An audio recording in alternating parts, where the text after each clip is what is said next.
Moin, liebe Lüd, ich will ju was vertellen, denn ich hab was für mit ju.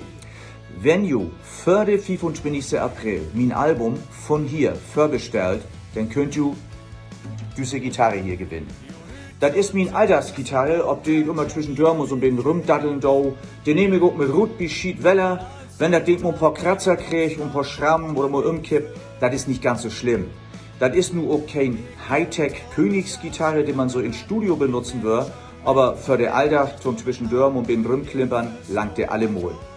Außerdem habe ich diese Gitarre auf mein Musikvideo zu das Lied ganz genauso benutzt. Und ich war das Ding natürlich auch handsignieren und das mache ich jetzt wohl.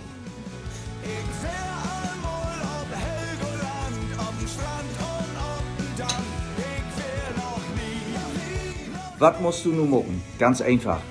Album vorbestellen als CD oder Vinyl, poste den Bestellungsbeleg auf den Story oder den Feed wie Instagram, wie Facebook oder TikTok und mich markieren, denn sonst kann ich das nicht sehen.